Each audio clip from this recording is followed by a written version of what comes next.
ustedes. Y con tu espíritu. Del Santo Evangelio según San Marcos. Gloria a ti, Señor. En aquel tiempo los apóstoles volvieron a reunirse con Jesús y le contaron todo lo que habían hecho y enseñado.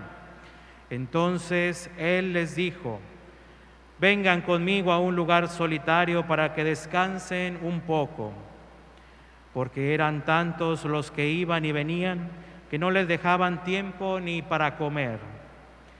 Jesús y sus apóstoles se dirigieron en una barca hacia un lugar apartado y tranquilo. La gente los vio irse y los reconoció.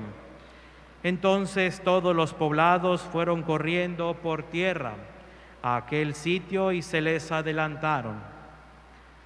Cuando Jesús desembarcó, vio una numerosa multitud que lo estaba esperando y se compadeció de ellos, porque andaban como ovejas sin pastor, y se puso a enseñarles muchas cosas.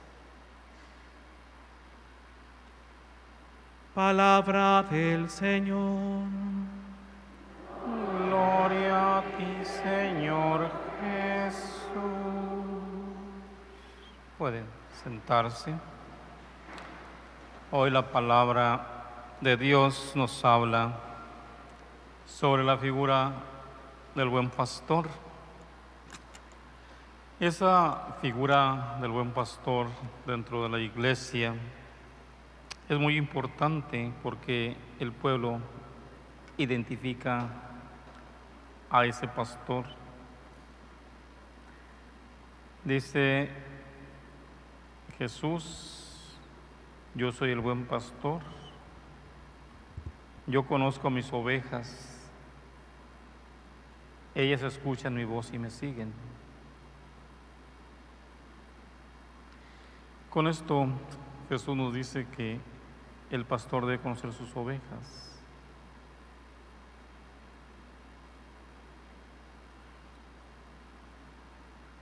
¿Qué más nos dice la palabra de Dios?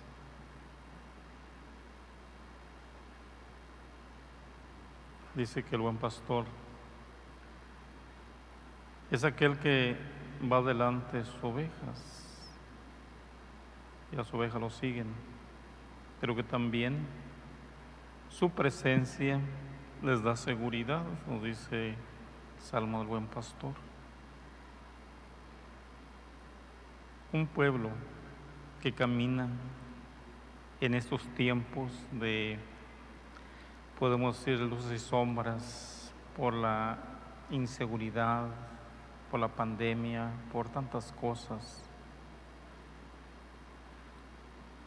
Si un pueblo no tiene una dirección, alguien que se preocupe por ellos, que pida por ellos, se siente desamparado, se siente un tanto inseguro en muchas cosas. Y se decía que ahorita aquí en este estado de Tamaulipas estamos sin las dos cabezas principales. No hay un gobernador que digamos, este gobernador es de confiar, como algunos gobernadores que hubo antes, hace ya años, que dejaron huella en el estado, y no solamente en la ciudad, sino en todo el estado. Cuando ellos sí se preocuparon por el bienestar del pueblo, desde aquí, de la ciudad, las ciudades grandes, hasta las comunidades más pequeñas.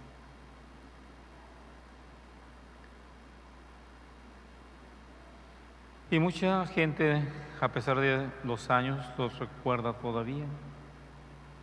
Gobernadores, no de la iglesia.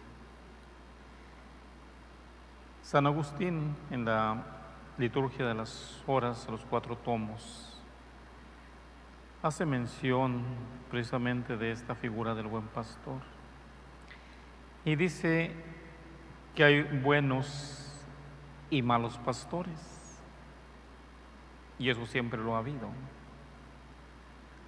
Buenos y malos pastores. No más que los pastores que se refiere no es a la iglesia o los pastores de la iglesia, sino a los reyes.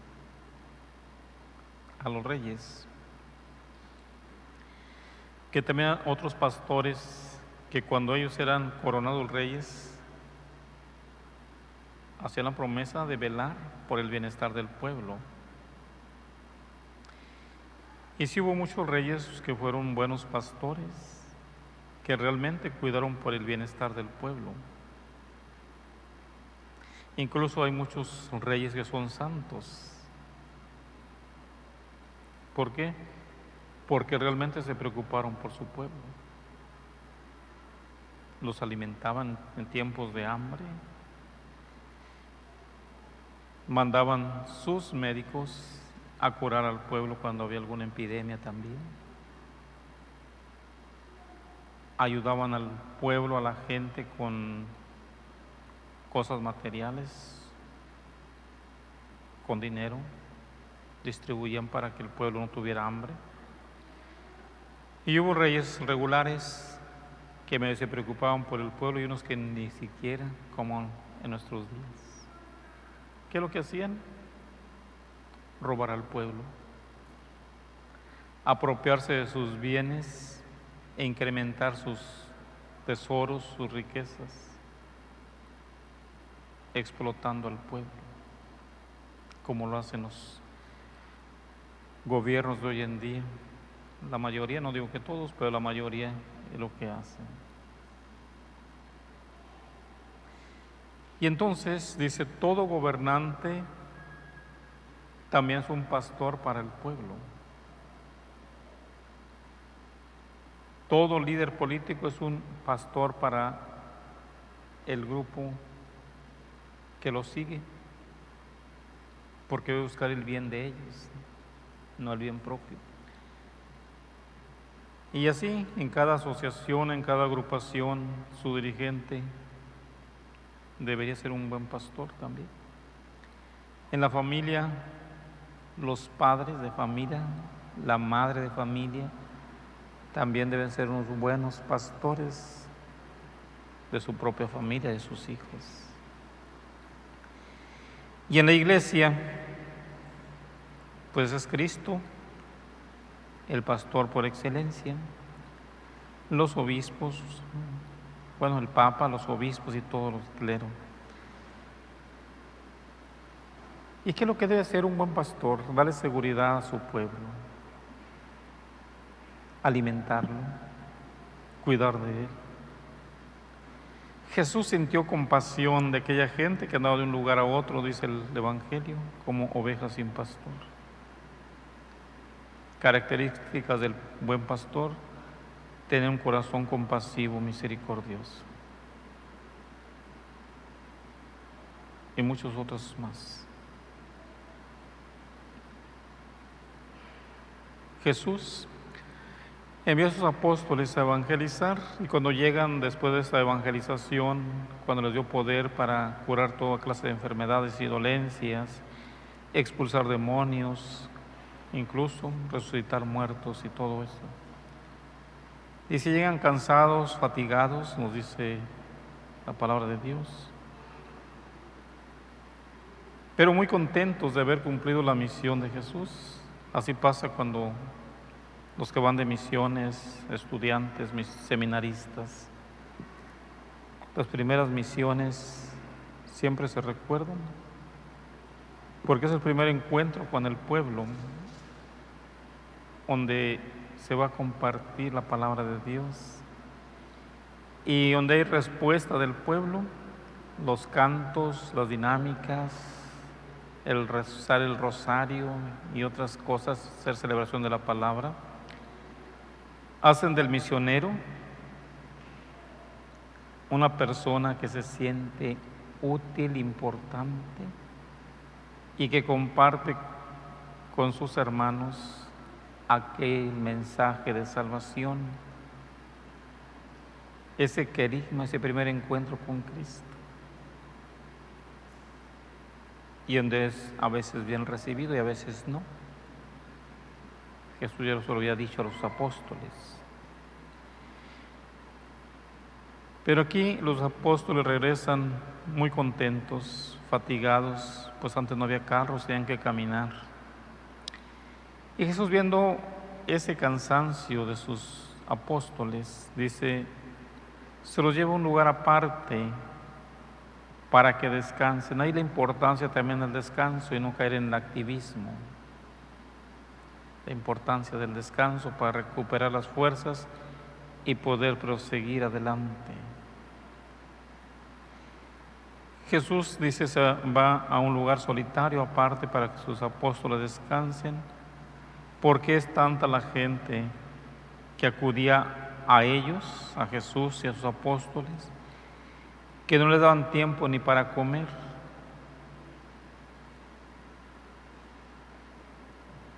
Pero ¿qué pasa? Cuando llegan a ese lugar, ya está la gente allí esperándolos, todos los que se enteraron que Jesús iba para ese lugar. Y dice, Jesús sintió compasión de ellos, no lástima, compasión. Un corazón compasivo, misericordioso, lleno de amor, al ver aquella multitud que andaba de un lugar a otro como ovejas sin pastor. Y es donde dice, hacen falta más pastores, más obreros. Y por eso, al pedir por las vocaciones, pedimos al Señor que mande más obreros, más trabajadores a su viña, para que sea atendida como es debido. Hoy tenemos de visita aquí al diácono, se me olvidó el nombre, Rogelio. Hoy, se les avisó el domingo pasado, es la colecta del seminario. Y pues ahí están ya los frutos de esa oración. Fíjense, siempre se les pide a ustedes la oración. Y dice también lo económico, porque también comen, dice un padre por ahí, y son buenos para comer. Decía el padre Gerardo, lo conocen, de María Auxiliadora. Cuando íbamos a la colecta del seminario decía, pues aquí tengo 2, 3 seminaristas, dice, son bravos, dice, pero para las gordas, son buenos para comer. Y en el seminario dicen que la característica para ser un buen seminarista es que sea bueno para comer. Aquel que no es bueno para comer no sirve. ¿Por qué dicen esto? Fíjense, lo dicen en broma o lo que sea, pero sí es cierto. El estudio desgasta mucho, el desvelarse, el estar activo mentalmente, es un desgaste muy fuerte. Los que han estudiado alguna carrera se dan cuenta de eso. El estudio, los desvelos y las actividades del seminario. Aquí yo he visto que muchas familias, uno conoce muchas familias también, dice el niño o la niña, aunque ya estén adolescentes o ya casi mayores de edad, ay no, que el niño o la niña no trabaje, que estudie, ella está estudiando. Y no los dejan hacer nada ni los enseñan a hacer otras cosas. En el seminario sí está uno muy a gusto allí, pero hay muchas actividades, no nomás es estar en el seminario estudiando. Hay que rezar, hay que hacer trabajos de campo, hay que hacer deporte todos los días. ¿Qué más? Misa todos los días, rezo de laudes, meditación, vísperas completas. Y el rosario no debe fallar, todos los días. Y aparte, pues los aseos de la casa, toda la casa, salones de clases, oficinas, comedor, capillas, corredores, unos corredores bien largos, de casi, pues depende del seminario, pero unos 70, 80 metros de largo los pasillos. La biblioteca. Todo eso tiene que hacer uno todos los días, los baños, lavar trastes. Para cuando termine la formación sale experto, si no es para ser sacerdote, al menos para lavar los trastes y para barrer y trapearse. Sí, es algo que todos los días se hace. ¿Por qué mencionar esto? Porque a veces hay gente que no va mucho a misa, no se acerca a la iglesia, sean a los padres, nada más están ahí botaneándose, pasando, no. A veces les digo a las familias, me gustaría que me acompañaran un sábado, un domingo, cuando no la carrera que no tiempo ni para comer a veces, como dice la palabra de Dios. Y sí, en algunas parroquias de estado sí me han acompañado, pero nomás aguantan un día, no aguantan el ritmo de toda la semana y de todos los días.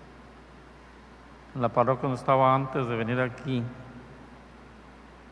las comunidades estaban a 2, 3 horas de camino y pura terracería, puro pedregal, puros cerros. 3 horas para ir y 3 para venir y ir a las comunidades. Regresaba hasta en la noche y a veces me acompañaban algunas personas y ya no querían ir hasta el mes, es que se animaban a ir otras. Le digo, pero yo tengo que ir mañana y ayer fui también y tengo que seguir. Y ellos con una vez que iban y no manejaban ni nada, nomás iban de compañeros. Es más, bajaban con la maleta y no ayudaban ni siquiera a preparar lo de la misa. Digo, y se cansan. Entonces, ayer que compartían esto, una señora del EPAM de Villa de Casas, decía, el padre de Villa de Casas, a veces lo acompañamos y vamos a unas comunidades que están lejos, pues uno ya conoce las parroquias. Villa de Casas es casi puro plano, hay algunas carreteras. La comunidad más difícil, hasta el mismo obispo lo dijo en algunas ocasiones, la parroquia más difícil porque no hay nada de carreteras, nomás donde llega uno y todo lo demás pura terracería, Bustamante, pura terracería, puro terregal. Y sin embargo tienen que visitar las comunidades. Al mes se visitaban todas las comunidades y algunas se visitaban 2 o 3 veces cuando solicitaban algo, otras misas, ya sea de intenciones, fiestas patronales o de difuntos o visitar enfermos. Y así tienen que ir a esos terregales que pasaba uno y quedaba la lista de tierra atrás donde pasaba uno. Pero bueno, es la misión de ser pastor, visitar a sus ovejas. Y por eso a veces, me acuerdo que mis hermanas, son 4 hermanas, cuando mi mamá los ponía a bordar o a hacer, como le dicen, de eso de gancho. Había unas que no les gustaba hacer eso, decían, no, hombre, ese es trabajo de monjas que no tienen que hacer. Pues ahora que uno comprende y que conoce lo que es la vida consagrada, se da uno cuenta que las monjas también tienen mucho que hacer. Algunas se dedican a eso, a hacer ornamentos, y pues no es fácil hacer los bordados, deshilados, las costuras y otras actividades, el rezar todos los días también. Y pues también, dijo, también comen, también tienen que trabajar para sacar el sustento. Y por eso la vida consagrada es muy bonita, hay muchas satisfacciones, pero también hay mucho trabajo. Yo no digo que no, hay días que no tiene uno mucho trabajo. Sí tiene, pero no mucho. Pero hay días que el trabajo no le alcanza el día. A veces. Y sobre todo cuando el pueblo descansa, vacaciones, puentes y todo eso que inventan, es cuando hay más trabajo en la iglesia, porque tiene que atender toda esa gente que está descansando. Por eso la figura del buen pastor, dice, es esta figura de aquel pastor que está al pendiente de su pueblo. Y Jesús dice, vengan a mí los que están cansados y agobiados por la carga,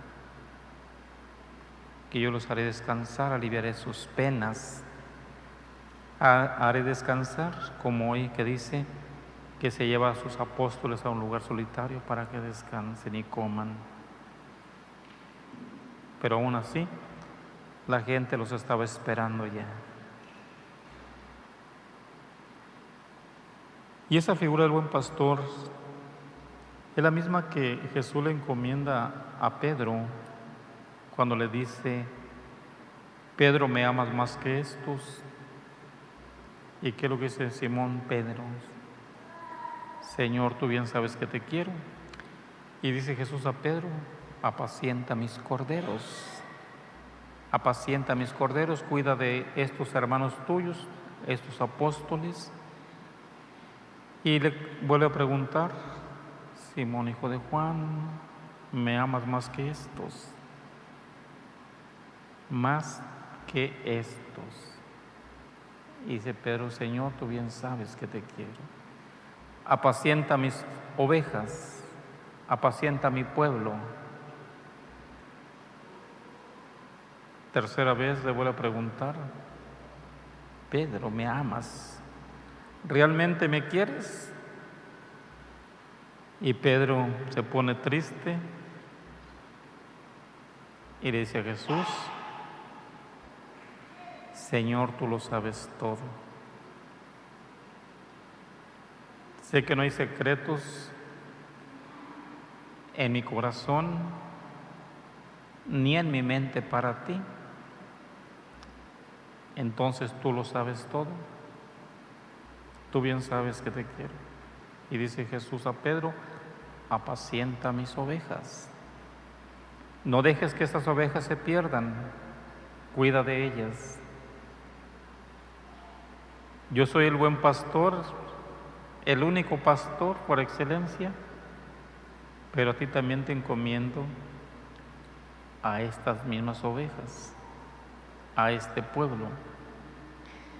Y por eso el Papa es el pastor de la iglesia. Los obispos son pastores de todas las diócesis, depende en qué diócesis estén, ahí son pastores. Y nosotros que participamos del mismo sacerdocio de Cristo somos pastores en la parroquia donde nos mandan. Una vez ordenados y ungidos, pues ya. Compromiso velar por las ovejas. Entonces, vemos que el buen pastor tiene que ser un pastor que tenga esos mismos sentimientos de Cristo, que sea sensible al dolor humano, un corazón compasivo que sienta compasión del pueblo que sufre, del pueblo que busca protección, que busca esa protección, ese amparo de alguien que se preocupe por ellos. Y por eso el pueblo andaba de un lugar a otro buscando a Jesús. Andaban como ovejas sin pastor que se desvían por todos lugares, pero que buscaban un lugar donde reposar, donde estar a salvo, donde estar tranquilos. Dice el Salmo del Buen Pastor, aunque camine por valles tenebrosos, por cañadas oscuras no temo nada, porque tu vara y tu callado me dan seguridad. Sabemos que a pesar de las tormentas, a pesar de los vientos y todo lo que pueda haber en la vida, en la naturaleza, epidemias, si tú estás con nosotros, estamos seguros. Le podemos decir al Señor Jesús. Estamos seguros, confiados en tu amor, en tu misericordia, en ese bastón de mando que no lo utilizas para mandar, sino para proteger a tu rebaño.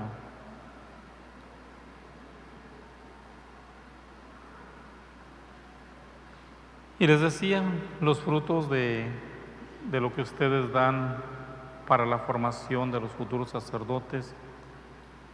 En este año vamos a tener nuevos 5 sacerdotes, 5 diáconos que hay ahorita. Son los frutos de sus oraciones y de lo que ustedes han aportado para su formación. Pocas veces se han ordenado un número de sacerdotes aquí en la diócesis, siempre de a 1, de a 2, de a 3.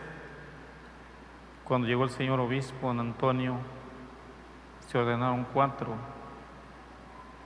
El siguiente año que él llegó, y la diócesis estaba de fiesta porque nunca había habido tantos que se ordenaran, eran 4.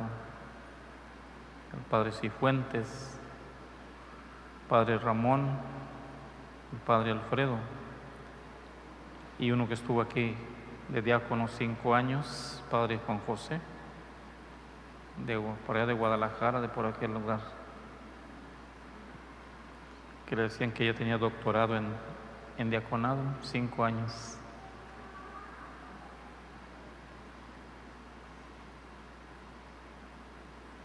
Y de allí no había habido más ordenaciones. Ellos se ordenaron los 4 juntos. Y ordenaciones más grandes del grupo donde yo estaba, que nos terminamos 10 y nos ordenamos 8 el mismo año, pero cada mes, y 2 se ordenaron después. Y después de eso, hasta esos 5 que se van a ordenar, también un número considerable, 5 más. Y ya hicimos a un lado, decían, la mala racha, la mala suerte, que no podían llegar a 50 sacerdotes aquí en la diócesis durante muchos años. Se ordenaba uno y se moría un sacerdote o 2, iba para abajo el número. Tiempos de que murió el padre Huichito, padre Frías, y no sé qué otros padres se murieron y eran grandes, y algunos que se fueron de la diócesis o dejaron el ministerio. Y por eso 40, 45 llegaban, 46 y la otra vez para abajo. Ahorita somos más de 60, gracias a Dios, y con estos 5 íbamos a andar cerquita de los 70. Pero ¿qué pasa? Que no hay vocaciones. Seminaristas hay, ¿cuánto dijiste? 12, nada más. En tiempos que yo estuve en el seminario vimos 45 o 46 seminaristas. Por eso, hermanos, hay que orar mucho para que el Señor mande muchos jóvenes que estén dispuestos a amar y servir a Dios en sus hermanos, y que su oración sea continua. A base de tanto pedir, el Señor va a mover el corazón de muchos jóvenes para que un día sean los nuevos pastores en esta iglesia de Ciudad Victoria. Pidamos al Señor para que esto sea posible. No sé si el seminarista, bueno, ya no es seminarista, ya es diácono, quiera decir algunas palabras. Hoy es, le decíamos, la colecta del seminario. Y como dicen por ahí un dicho, a falta de pan, tortilla. Ya no hay seminaristas, mandaron los diáconos ahora, que no hacían esa labor antes. Buenas tardes, hermanos. Mi nombre es Rogelio, soy el diácono Rogelio. Estoy apoyando en la parroquia de Nuestra Señora del Rosario en Abasolo. Nada más que por la falta de seminaristas en nuestra diócesis, nos han pedido también apoyo a nosotros los diáconos, que ya vamos terminando este proceso. Y pues el día de hoy solamente agradecerles el apoyo que ustedes dan al seminario año con año, porque todos los años han cooperado con el seminario. Todos los años dan su aporte anual. Pero bien lo decía ahorita el padre Cesario, lo más importante es la oración de cada uno de ustedes. Solamente les comparto una experiencia que tuve en México cuando allá estudié la teología. Apoyando en la colecta a los seminaristas de México, una señora casi en mi cara me dijo: ay, yo no coopero con los seminaristas ni con los padres, porque son unos mantenidos. Aquí no es el caso. Yo sé que aquí quieren a los padres, yo sé que quieren a los seminaristas. Yo en ese rato no le dije nada a la señora, pero me quedé pensando, tu oración, pueblo de Dios, que vienes a misa los domingos, tu oración es la que nos mantiene. Después de 10 años yo en el seminario se los puedo decir, tu oración es la que me ha mantenido. Ahí sí soy un mantenido de ustedes por la oración, aunque se escuche curioso, ¿verdad? Tu apoyo económico nos va a sustentar. ¿Sustentar en qué? Pues sabemos que todo cuesta. Ya lo decía el padre, los estudios, la alimentación, y como ven, pues ya dijo el padre, nos gusta la comida, va a entrarle.